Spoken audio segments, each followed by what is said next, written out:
Bueno, buenas tardes a todos. Muchísimas gracias por dedicar un hueco a este evento y a escucharme hoy. Ya tenemos ahí la presentación. Bueno, yo soy Juan Maramburu, soy director general y fundador de Keepler. Keepler es una compañía de servicios profesionales, pero que está especializada en desarrollar aplicaciones de datos a medida que integran inteligencia dentro de los procesos de nuestros clientes, ¿no? En un enfoque de hiperautomatización. Llevamos ya muchos años desplegando este tipo de soluciones en grandes clientes IBEX y clientes que tienen mucha complejidad en cuanto a datos, también clientes pequeños más ágiles. Y bueno, quería destilar 8 puntos que considero que se han tocado algunos en este panel, pero que considero que son relevantes de cara a tener éxito y pasar de la experimentación con inteligencia artificial a realmente el éxito, el escalado en el uso de la inteligencia artificial.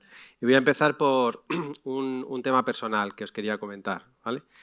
Este es mi abuelo. Mi abuelo era compositor y organista en Vitoria. Era organista de la Iglesia de la Virgen Blanca, no sé si conocéis Vitoria, muy bonita.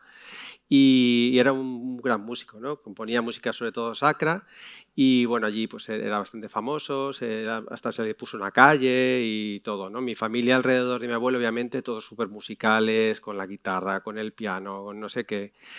Y yo creo que mis padres, alentados por esa genética, cuando tenía 9 años me regalaron un Casiotone. El Casiotone era de los primeros organitos estos que se regalaban a los niños por comunión y que bueno, que podías hacer algunas cosas. Pues como es obvio, no tenía ni idea de tocar el órgano ni tocar nada y mucha genética y mucha herramienta para hacer música, pero no conseguía hacer prácticamente nada. Tuve que tener mucho apoyo, aprender y ya intentar hacer alguna cosita con el Casiotone. No sé si os ha pasado a vosotros también que de pequeño regalaron un tambor o un piano, pero vamos, un desastre.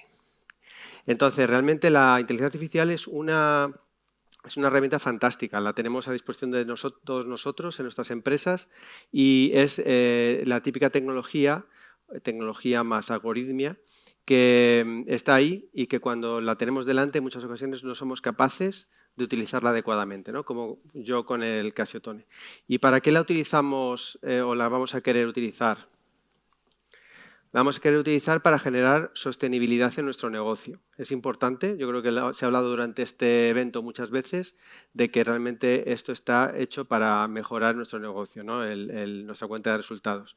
A mí me gusta mucho expresar la sostenibilidad de los negocios con lo que se llama el flywheel, ¿no? El flywheel de Amazon, que fue de los primeros, Jeff Bezos lo diseñó de tal manera que hiciera que Amazon, la tienda de Amazon fuera sostenible, es este de aquí, ¿no? Fundamentalmente lo que dice es que van a tener el máximo nivel de surtido de productos para que tengan mucha más gente, mucho más tráfico y mucho más usuarios. Y a su vez van a implementar ahorros de coste para que sean muchísimo más rentables y mucho más competitivos, ¿no? Por lo cual generan esa sostenibilidad. En el ámbito de los datos pasa exactamente igual. Realmente el disponer de datos te permite hacer mejores algoritmos que a su vez permite tener más clientes, que a su vez te proporcionan más datos que te permiten hacer mejores algoritmos, ¿no? Y eso también alrededor de los costes. Te permite tener una eficiencia operativa mayor, por lo cual te permite tener un margen mejorado, con lo cual puedes invertir en aportar más valor a tus clientes. Tienes más clientes, tienes más datos, haces mejores algoritmos y entras en el círculo virtuoso de los datos. Y diréis, bueno, pues esto parece fácil, ¿no? Pero realmente no lo es. Como podéis haber visto en el anterior panel, hay bastantes retos. En cualquier caso, ¿cuál es el nirvana? ¿A dónde queremos llegar realmente cuando implementamos inteligencia artificial en nuestras empresas? Queremos llegar fundamentalmente, y resumiéndolo mucho, a 3 cosas. A tener los perfiles, las personas apropiadas para trabajar con los datos, personas que tengan un dominio funcional, pero también experiencia analítica y, por qué no, cierta experiencia técnica. Queremos tener las plataformas que sustenten el proceso de toda esa información y que además la automaticen, de tal manera que tampoco cada proyecto que hagamos no se convierta luego en algo, una rémora que tengamos que ir manteniendo, sino que todo esté automatizado. Y finalmente queremos aplicar eso en nuestro negocio. Queremos realmente impactar en la automatización y en la mejora de nuestro negocio. Entonces, para mí ese es el nirvana, ¿no? a lo que las empresas, a nuestros clientes y nosotros mismos aspiramos. Pero los retos, hemos hablado yo creo que en estas horas de muchos desafíos, muchos retos. Yo aquí he puesto 3 retos relativamente técnicos y abajo una coletilla que es posiblemente lo más gordo de todo, ¿no? Los 3 retos técnicos es, oye, pues necesito, una vez despliegue inteligencia artificial, pues escalar. En caso de que tenga muchos clientes, pues a lo mejor pues necesito tener más capacidad para servirles. También necesito tener una riqueza desde el punto de vista de herramientas suficiente para que mis científicos de datos y mis usuarios sean capaces de acceder a la información con sus propios conocimientos de esas tecnologías, ¿no? Habrá gente que sea capaz de dominar una librería y utilizar Python para configurarla, y habrá otras personas que cojan y muevan cajas, ¿no? Y sea hasta donde quieran llegar, hasta donde puedan llegar. Entonces, estas son un poco este tipo de retos más bien técnicos. Y hay un reto que es más funcional, más organizativo, que es el disponer realmente de casos de uso y de una organización preparada para utilizar los datos. Entonces, voy a ir desgranando un poco cada una de estas 8... bueno, hay una animación, pero no está saliendo, perdonadme. Cada una de estas 8...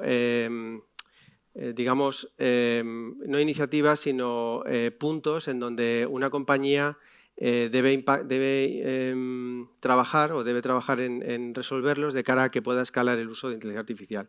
Y esto voy a intentar dar pinceladas de experiencias nuestras con clientes, en donde a veces se ha hecho bien, a veces se ha hecho regular, y un poco daros ideas, ¿no? En primer lugar, la infraestructura. En Keepler trabajamos solamente con nube pública, así que no os voy a decir otra cosa que la nube pública es fantástica.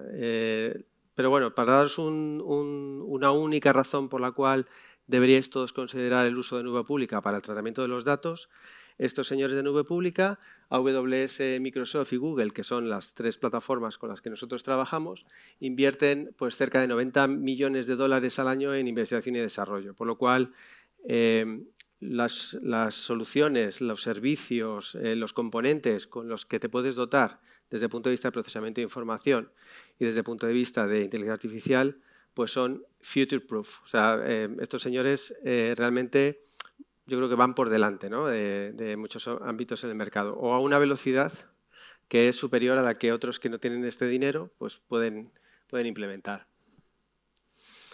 Luego, el segundo punto es el que para este tipo de proyectos o este tipo de iniciativas de datos hay que poner a personas diferentes de las que tenemos en nuestro ámbito más core.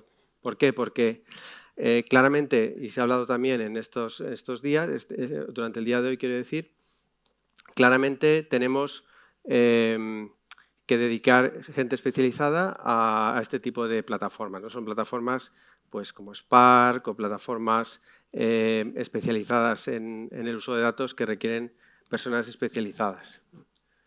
Nosotros, por ejemplo, en el ámbito de la especialización y de los recursos técnicos, trabajamos con compañías que tienen diferentes enfoques de uso, ¿no? de sus equipos analíticos.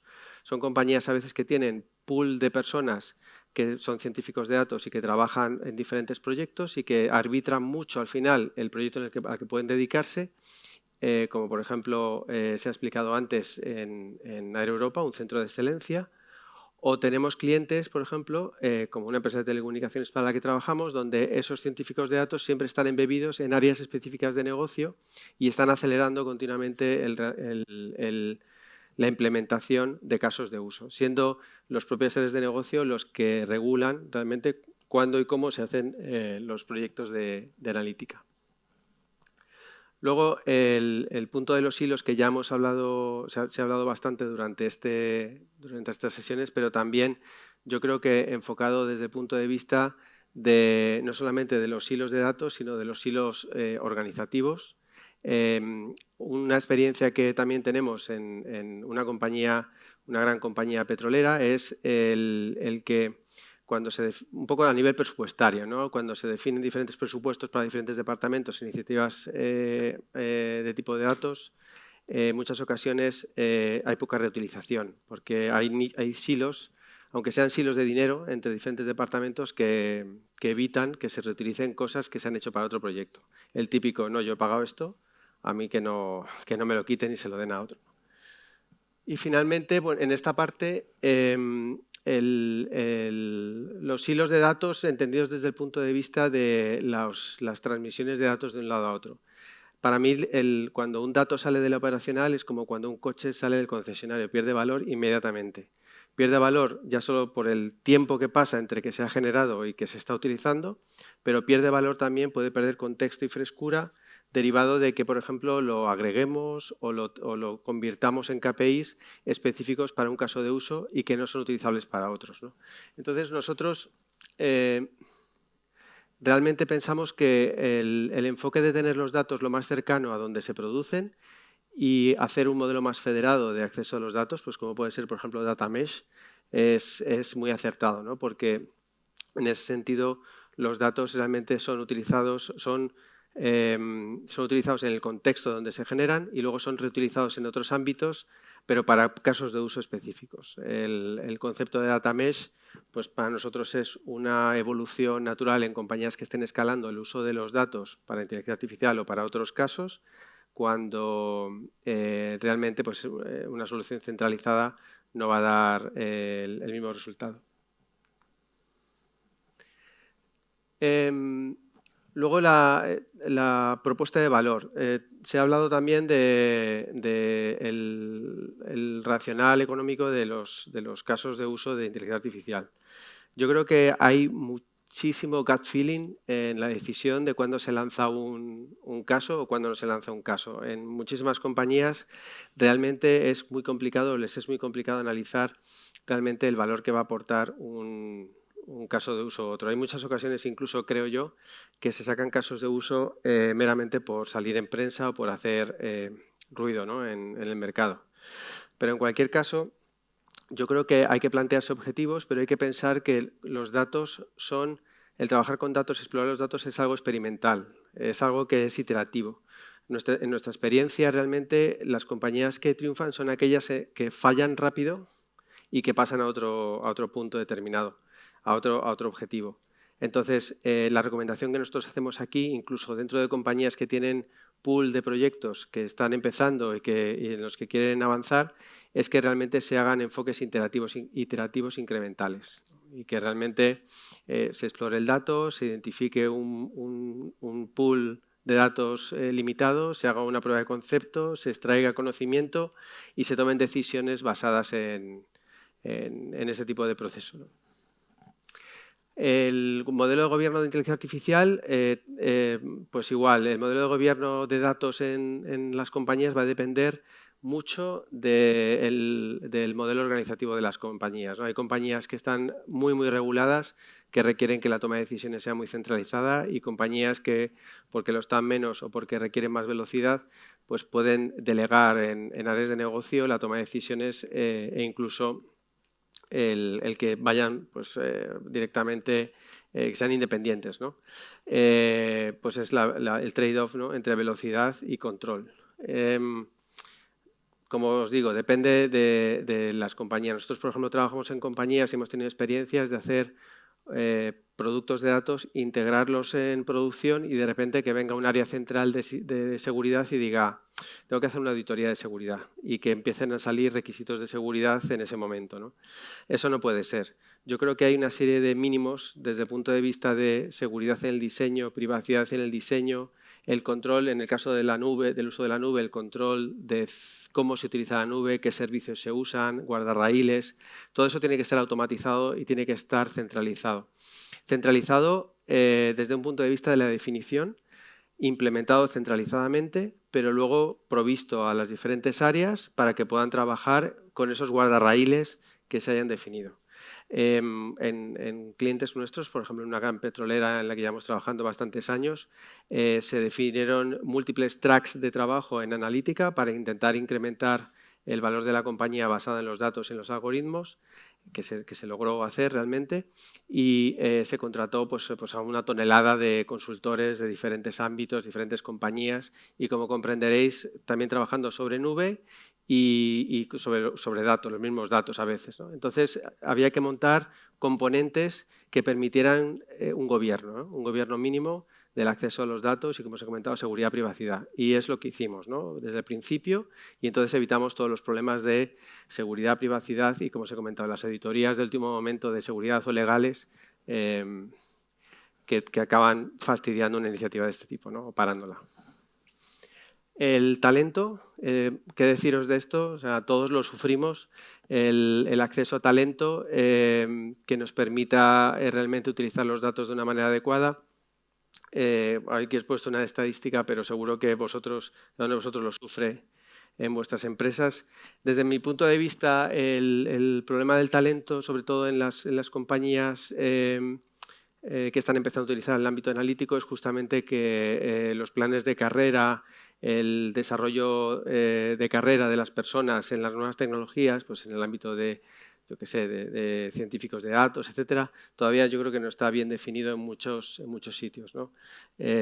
Nosotros internamente en Kipler, al ser una compañía de servicios profesionales, pues lo hemos definido perfectamente, nos basamos en eso, es nuestro negocio. La gente que entra en Kipler pues tiene clarísimo, esté en donde esté, arquitectura de cloud o ciencia de datos, analistas, cuál va a ser su futuro.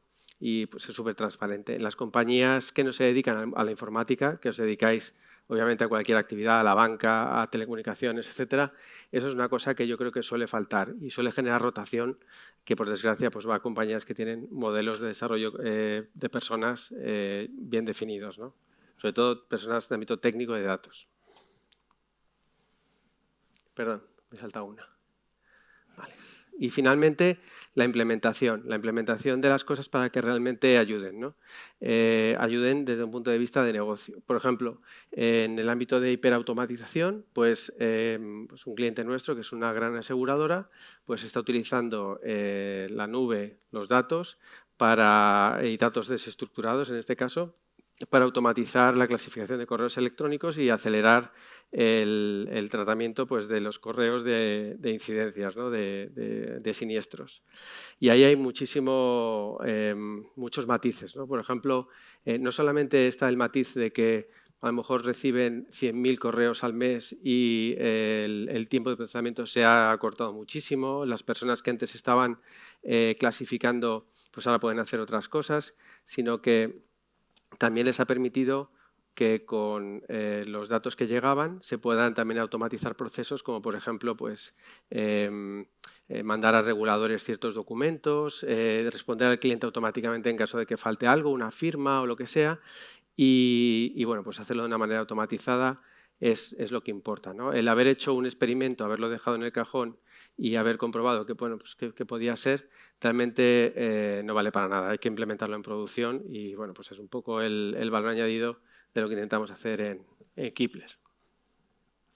Así que bueno, yo creo que tenemos un piano, ya no es el Casiotone de cuando tenía 9 años, es un pedazo piano de cola fantástico, ya con la nube, con inteligencia artificial, con las librerías que tenemos hoy en día, realmente se puede hacer muchísimas cosas, pero yo creo que hay una serie de componentes alrededor de la tecnología que son básicos y que hay que tener y que son los que os he intentado comentar hoy y, bueno, pues sobre todo espero que eso evite que tengamos esas cajas negras en nuestras compañías, las típicas nichos, experimentos que hemos hecho, sino que tengamos realmente un escalado en el uso de inteligencia artificial.